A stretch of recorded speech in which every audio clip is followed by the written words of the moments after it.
It's not live streaming. It says the service is unavailable. Well, it's happening now, I think.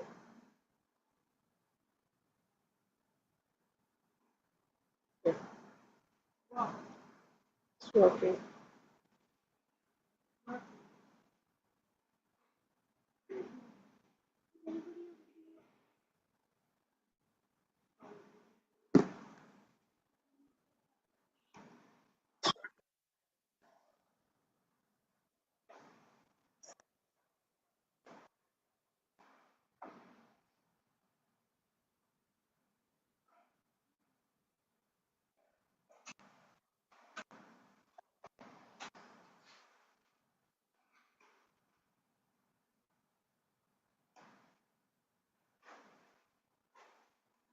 Jaya Jaya Sri Chaitanya Jaya Nityananda Jaya Dvaita Chandra Jaya Gaura Bhakta Vrinda Jaya Jaya Sri Chaitanya Jaya Nityananda Jaya Dvaita Chandra Jaya Gaura Bhakta Vrinda Jaya Jaya Sri Chaitanya Jaya Nityananda Jaya Dvaita Chandra Jaya Gaura Bhakta Vrinda Shri Chaitanya Charitamrita की जय, श्रील कृष्णदास कविराज गोस्वामी की जय, श्रील प्रभुपाद की जय, समवेत गौर भक्तवृंद की जय। ओम अज्ञानतिमिरान्धस्य ज्ञानाञ्जनशलाकया चक्षुरुन्मीलितं येन तस्मै श्रीगुरवे नमः। श्रीचैतन्यमनोभीष्टं स्थापितं येन भूतले स्वयं रूपः कदा मह्यं ददाति स्वपदान्तिकम्।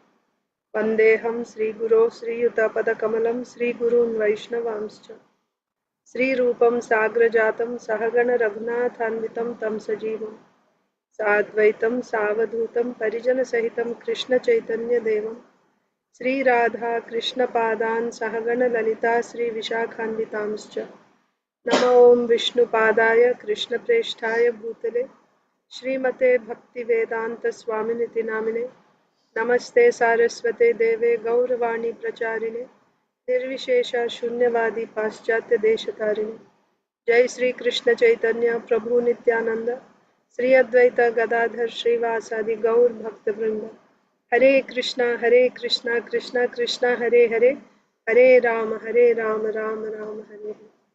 Hare Krishna, dear devotees, welcome to today's Srimad Sri Chaitanya Charitamrita reading. We're reading from Sri Chaitanya Charitamrita, Madhya Lila, chapter 5, the activities of Sakshi Gopal. And yesterday we read about how Sakshi Gopal was being worshipped in Vidyanagar.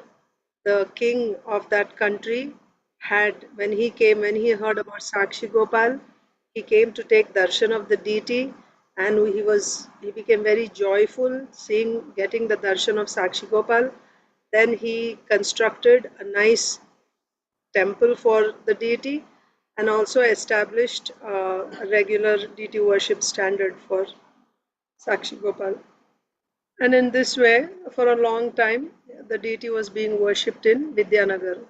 Then once the king of Orissa, Purushottam Dev, King Raja Purushottam Dev, attacked the kingdom uh, in which Vidyanagar was a city, and he defeated the king. And then he was also, this Purushottam Dev was also a devotee. He was a great devotee of the Lord. So when he came to Vidyanagar, he saw Sakshi Gopal.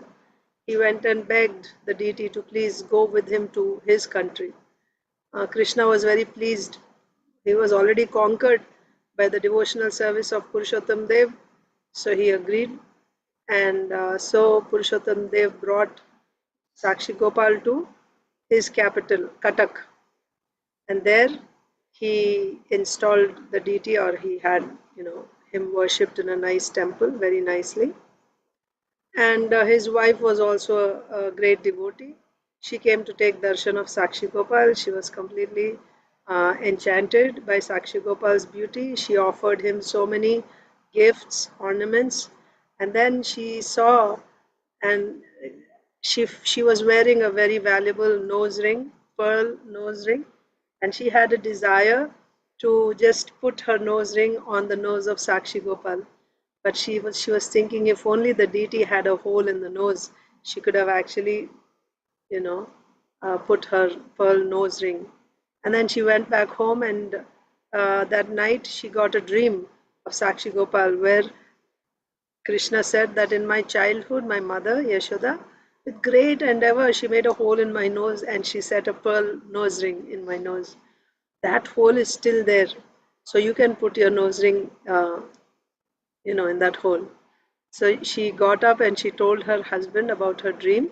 Then both of them went to the temple with the nose ring. And when they took darshan of Sakshi Gopal, they actually saw that now he had a hole in the nose.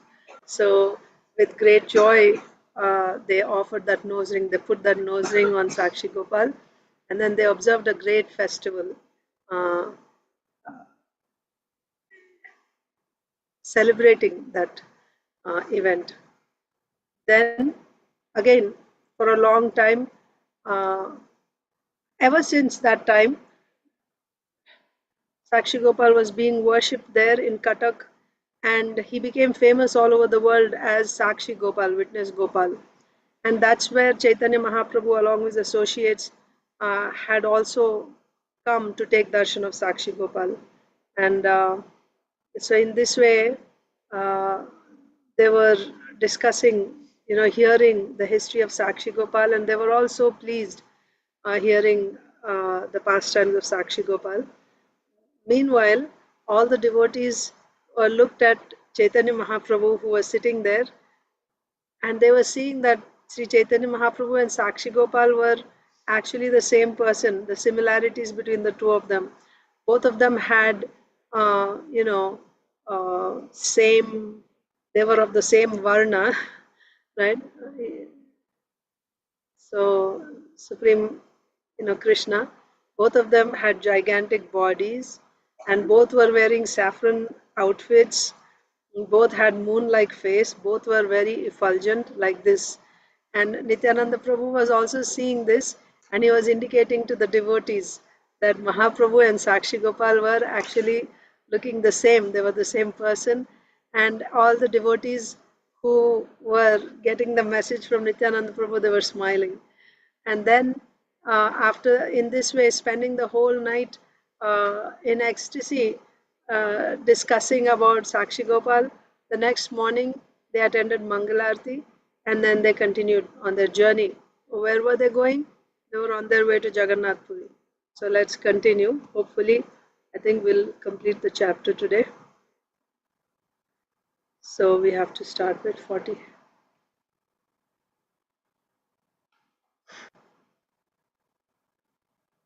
Bhubaneswar पथेयैच्छे कोइलो दर्शन विस्तरी वर्णियाछेना दास Vrindavan Bhuvaneshwara Pathe Yaiche Koila Darshana. So on the way they went to Bhuvaneshwar. Okay. From Cuttack, on the way to Puri, they stopped at Bhuvaneshwar, and they took darshan. Vistari Varniyachena Das Vrindavan. So this episode of Mahaprabhu's stopping in Bhuvaneshwar and taking darshan of the deity there, this has been elaborately explained, described by Srila Vrindavan Das Thakur, where in Chaitanya Bhagavat. So when we completed Chaitanya Bhagavat, but when we were reading Chaitanya Bhagavat, we actually studied this. The Lord's journey from Shantipur to Jagannath Puri and all the places in detail. Every place that the Lord stopped by, and the pastimes that took place, everything is explained in detail by Srila Vrindavan Das Thakur.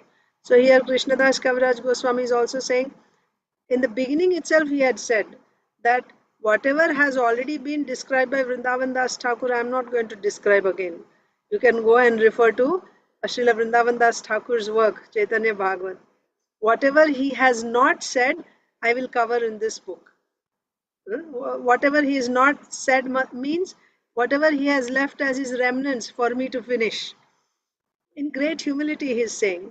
So I'm not going to repeat whatever has been said by him, right? So here also he's saying that this episode has been very elaborately described by Srila Vrindavan Das. Which episode? Mahaprabhu's taking darshan of the deity in Bhuvaneshwar on the way to Jagannath Puri. Translation. In his book Chaitanya Bhagavat, Srila Vrindavan Das Thakur has very vividly described the places visited by the Lord on the way to Bhuvaneshwar. Okay, on the way to Bhuvaneshwar. Okay, not in Bhuvaneshwar, but on the way to Bhuvaneshwar. Purport. In his book Chaitanya Bhagavat, Antyakhanda, Srila Vrindavan Das Thakur has very nicely described the Lord's journey en route to Cuttack. On that journey, the Lord visited a place known as Balihasta or Balakati Chatti.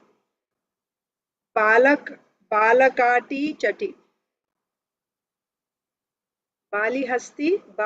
Balihasta or Balakati Chatti. He then visited the city of Bhuvaneshwar, where Lord Shiva's temple is located. The temple of Bhuvaneshwar is situated about 5 to 6 miles from Balakati Chatti. The temple of Lord Shiva is mentioned in the Skanda Purana, in the narration about the Lord's garden and the one mango tree. A king named Kashiraj wanted to fight with Lord Krishna, and consequently he took shelter of Lord Shiva to acquire the power to fight the Lord. Being pleased with his worship, Lord Shiva helped him fight Krishna. Lord Shiva's name is Ashutosh, which indicates that he is very easily satisfied when one worships him, regardless of the purpose. And he gives his devotee whatever benediction the devotee wants. Therefore, people are generally very fond of worshipping Lord Shiva because very quickly they'll get whatever they want. Little bit worship they do, Lord Shiva gives them. So people are very fond of worshipping Lord Shiva. Who? Which people? Those who want material results, they are very fond of worshipping Lord Shiva because very quickly they can get, right? But those who want material results, they don't come to Krishna because Krishna won't give immediately, or Lord Vishnu won't give very easily. He will give what is good for you, not whatever you ask. But Lord Shiva will just give you and he'll say, okay, just take and go away. Don't disturb me in my bhajan. So very quickly, worshippers of Lord Shiva will get. So they're very fond of worshipping Lord Shiva. So we'll see many asuras, they all worship Lord Shiva because they are only interested in getting material results. So here this Kashiraj also worshipped Lord Shiva. Why? Because he wanted to fight Krishna. Okay, thus Kashiraj was helped by Lord Shiva, but in the fight with Lord Krishna, he was not only defeated but killed. He was helped by Lord Shiva, Kashiraj, to fight with Krishna. But what happened? Krishna defeated Kashiraj and killed Kashiraj.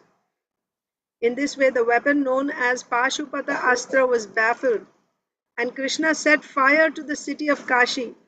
Later, Lord Shiva became conscious of his mistake in helping Kashiraj, and he begged Lord Krishna's forgiveness. As a benediction from Lord Krishna, he received a place known as Ekamra Kanana. Later, the kings of the Keshari dynasty established their capital there, and for many hundreds of years, they reigned over the state of Orissa. Okay, so this is Ekamra Kanana. So actually, Lord Shiva, where does Lord Shiva reside? Kashi, isn't it? That's why that Kashiraj is worshipping Lord Shiva. But after this incident, he became ashamed and he begged for forgiveness and he got this place Ekamra Kanana. What is that? That is Bhuvaneshwar. Bhuvaneshwar. Kamalapure Asi Bhargi Nadi Snana Koilo Nityananda Hate Prabhu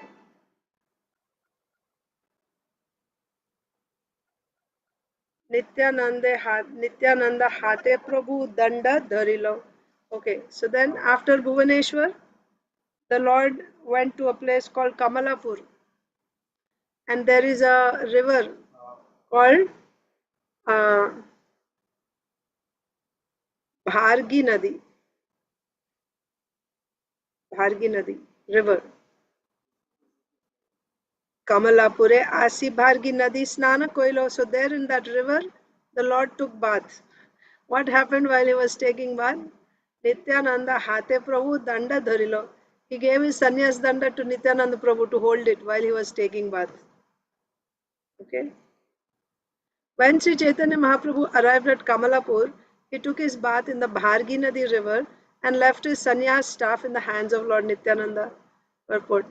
In the Chaitanya Bhagavat Antyakhanda chapter 2, it is said that when Lord Sri Chaitanya Mahaprabhu arrived at Sri Bhuvaneshwar, he visited the temple of Lord Shiva known as Gupta Kashi. So in Bhuvaneshwar is a temple of Lord Shiva known as Gupta Kashi. So Mahaprabhu visited that temple. Gupta Kashi means the hidden Varanasi or the concealed Varanasi. Lord Shiva established this as a place of pilgrimage.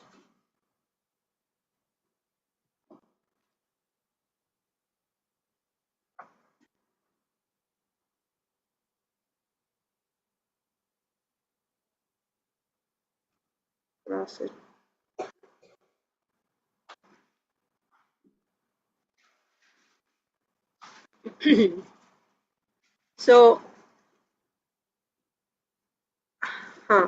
Chaitanya Mahaprabhu visited Gupta Kashi, Lord Shiva's temple,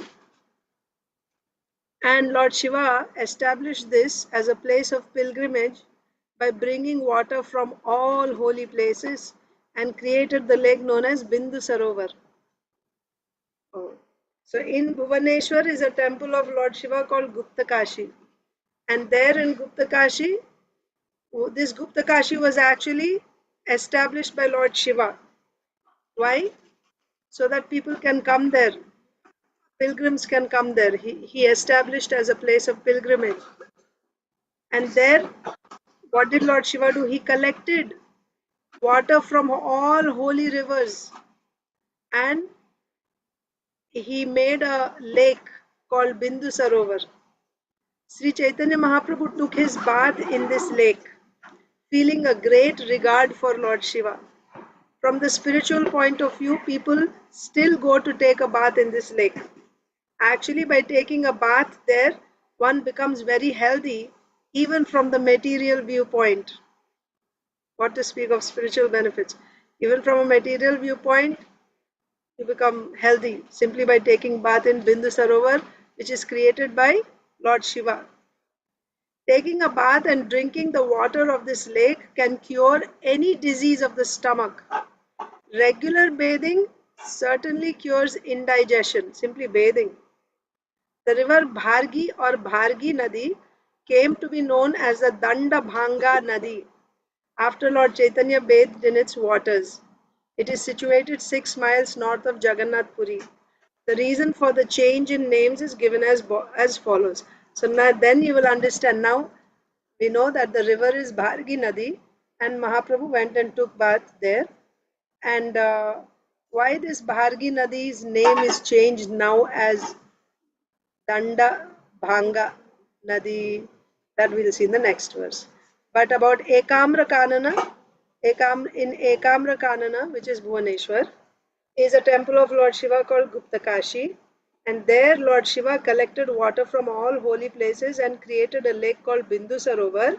Chaitanya Mahaprabhu personally visited this place out of respect for Lord Shiva and he took bath in that river.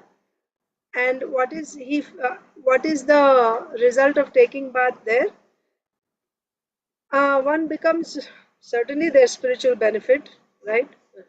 Mahaprabhu himself personally took bath and Lord Shiva Vaishnavanam Yatha Shambhu. He collected all the holy water. So there is great spiritual benefit, but even from material point of view, all your stomach problems are cured if you just take bath regularly or if you just drank some water from that. All your stomach diseases are cured. Okay. And where is this? This is Ekamra Kanana. This is about 6 miles from Jagannath Puri. Bindu Sarovar.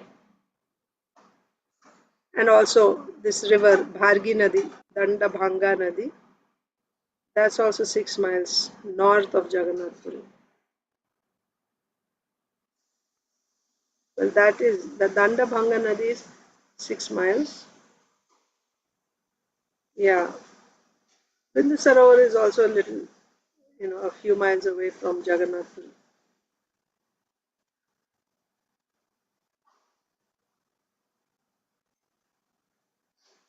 कपोटेश्वर देखिते गेला भक्तगण संगे एथा नित्यानंद प्रभु कोइलो दंड भंगे. So Mahaprabhu took bath in that river and he went to take darshan of Lord Shiva, Kapoteshwar. He went to take darshan along with devotees. So he left his sannyas danda with Nityananda Prabhu. He went and took bath in Bhargi Nadi, and after taking bath, he went to take darshan of the deity in the temple, Kapoteshwar, along with the devotees. Meanwhile, Nityananda Prabhu is holding the sannyas danda of Chaitanya Mahaprabhu on the banks of the river. Tina khanda kori danda dilo bhasaya bhasaya bhakta sange aila Prabhu mahesha dekhiya. Meanwhile, when Mahaprabhu went to take darshan, what did Nityananda Prabhu do? He broke that danda, sannyas danda, at two places. That means he made that danda into three pieces. And Mahaprabhu, after taking darshan, he came back, and what does he see? After taking darshan of Lord Shiva, he came back and he saw that his danda is broken, his sannyas danda is broken. When he returned along with all the devotees, he sees that the sannyas danda is broken. When Lord Chaitanya Mahaprabhu went to the temple of Lord Shiva known as Kapoteshwar, Nityananda Prabhu, who was keeping his sannyas staff in custody, broke the staff in three parts and threw it into the river Bhargi Nadi. After breaking, he threw it in the river. Later, this river came to be known as Dandabhanga Nadi, because this is the river where the danda was broken. Danda Bhanga. Bhanga means to break. Danda is Sannyas Danda. That river where the Sannyas Danda was broken and was thrown. Danda Bhanga Nadi. Purport. The mystery of the Sannyas Danda staff of Sri Chaitanya Mahaprabhu has been explained by Srila Bhakti Siddhanta Saraswati Thakur. Sri Chaitanya Mahaprabhu accepted the order of sannyas from a Mayavadi sannyasi. Yes? The Mayavadi sannyasis generally carry one staff or danda. Taking advantage of Sri Chaitanya Mahaprabhu's absence, Srila Nityananda Prabhu broke the staff into three parts and threw it into the river, later known as the Danda Bhanga Nadi. In the sannyas order, there are four divisions: Kutichak, Bahudak, Hamsa, and Paramahamsa. Or the third one is also called Parivrajkacharya. Okay? Hamsa or Parivrajkacharya. Kutichak, Bahudak, Parivrajkacharya or Hamsa, and the last one is Paramahamsa. Only when the sannyasi remains on the Kutichak and Bahudak platforms can he carry a staff. However, when one is elevated to the status of Hamsa or Paramhamsa, after touring and preaching the Bhakti cult, he must give up the sannyas staff. Okay, so Kutichak is these are various grades of sannyas. How does it work? So first of all, one is a grihastha, staying at home. This is the order generally, and or he can be a brahmachari also, staying in the guru's ashram. But normally he's a grihastha, right? Brahmachari, grihastha, vanaprastha, and sannyas. So vanaprastha also, he leaves home, but still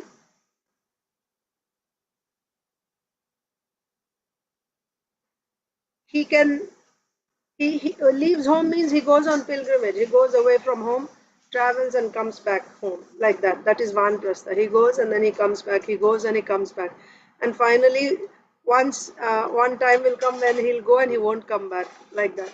So that's when he actually takes sannyas. So what does he do? But he's still not used to begging, right?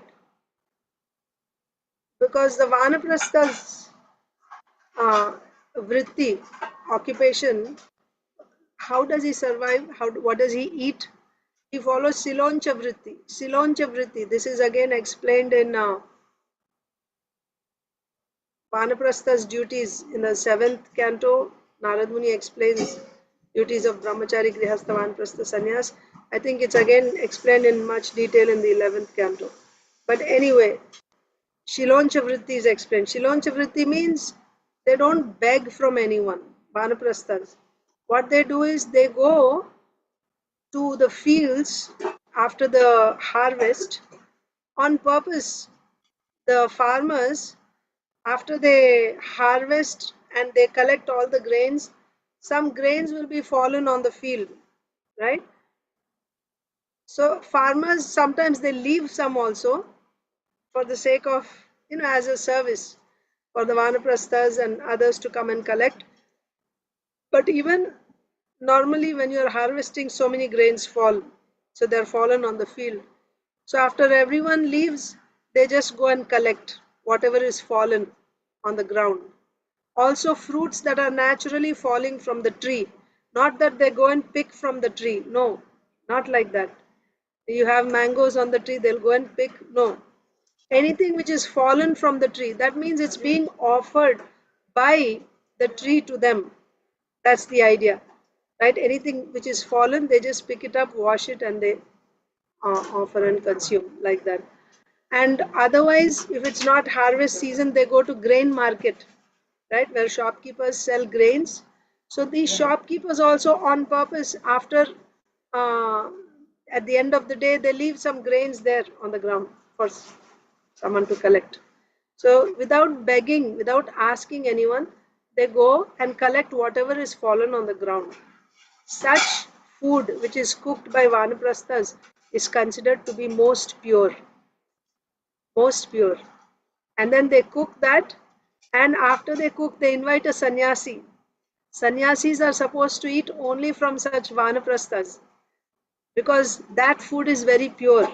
This protects their consciousness.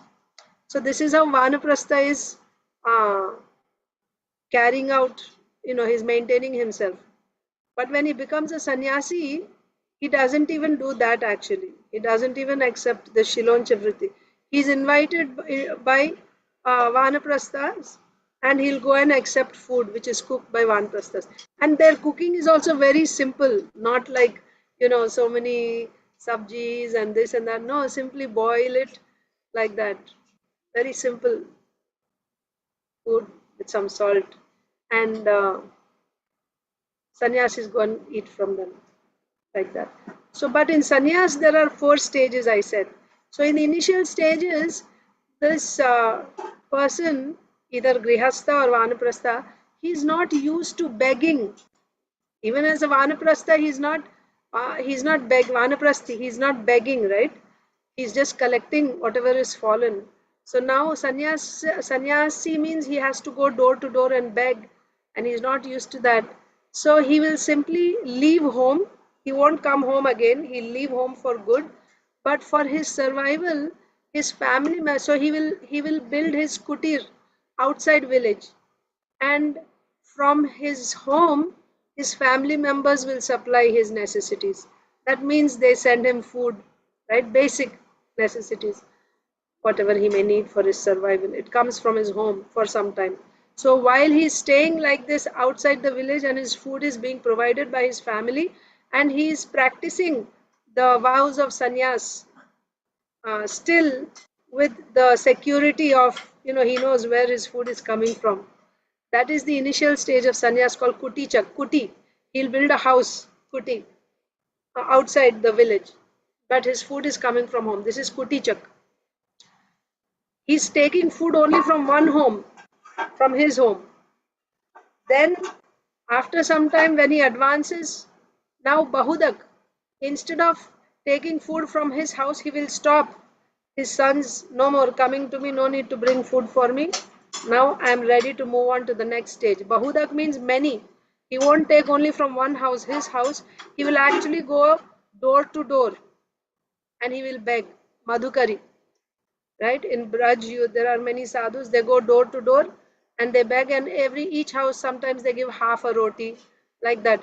And there also they have some conditions. It's not like you can collect as much as you can, go to so many homes. No, they set, as they make advancement, they set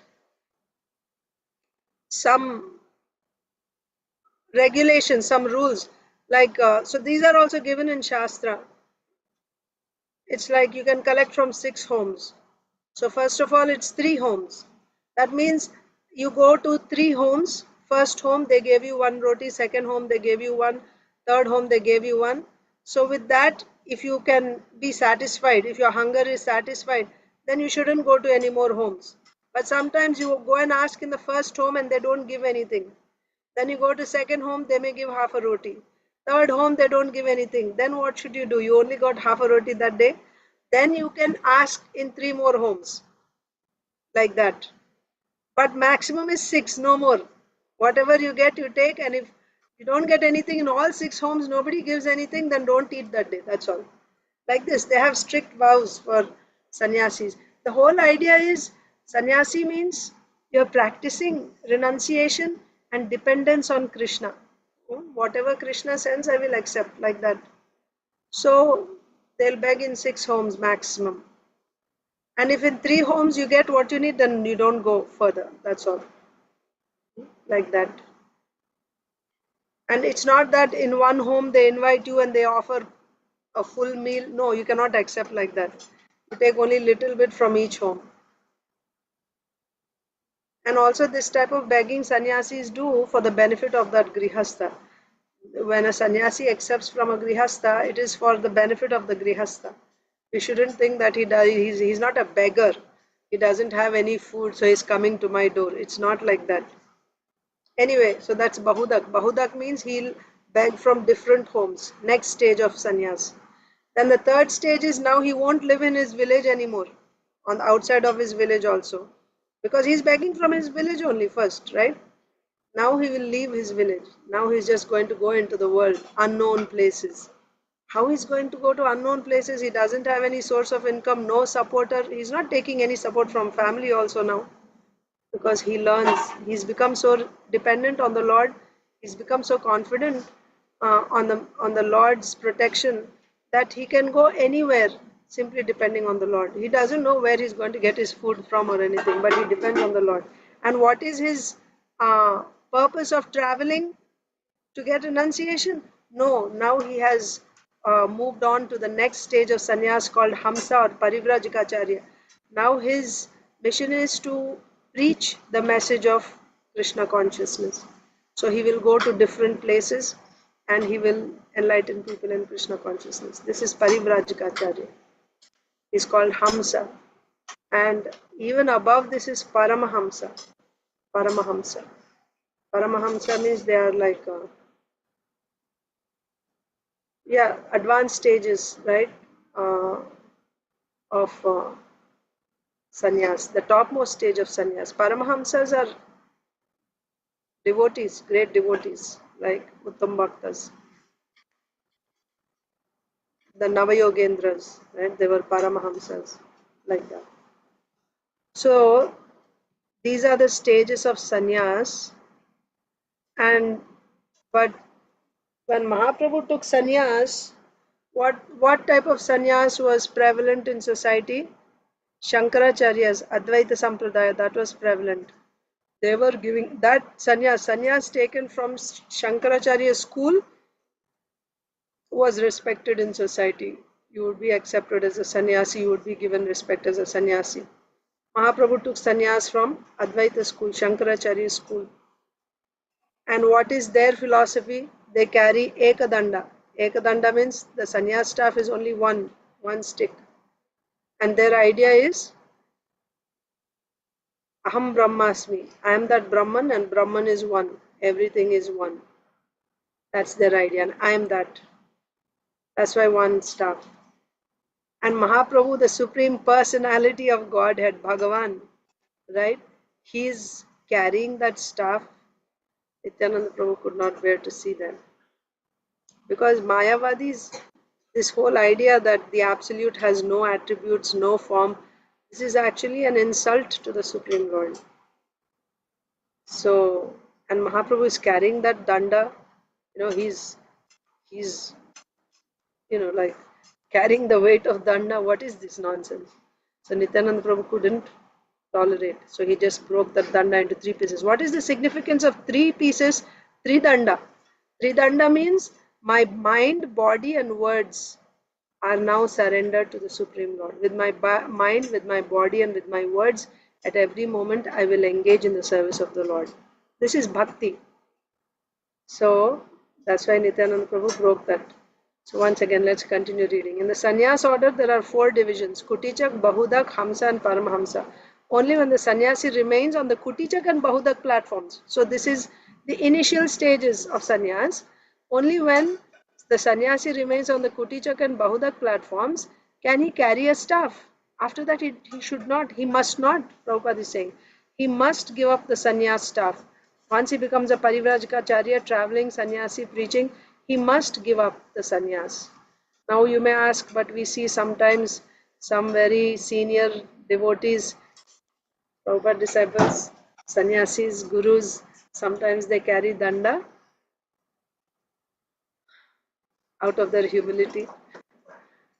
They consider themselves to be on the lower stages of sannyas so that they will remain humble. Because in Chaitanya Bhagavat we read, Sarvabhauma Bhattacharya, when he saw Mahaprabhu, a young 24-year-old sannyasi, so handsome, how are you going to maintain your sannyas? You're so handsome. You can fall for Maya at any moment. What is that Maya? Now I am a sannyasi. I am the leader of the whole society. Yeah, the topmost in Varnashram system, the topmost is the sannyasi. Four Varnas, the topmost is Brahman, but for Varnas and ashrams together, the topmost is the sannyasi. So immediately, as soon as you take sannyas, you'll get that pride that now I am, you know, uh, sannyasi, like that. So that is why, and that pride. So if you are rendering devotional service and then you take sannyas and you start thinking, I am the master, everyone else is bowing down before me, it's not healthy, isn't it? Devotional service means you should be humble.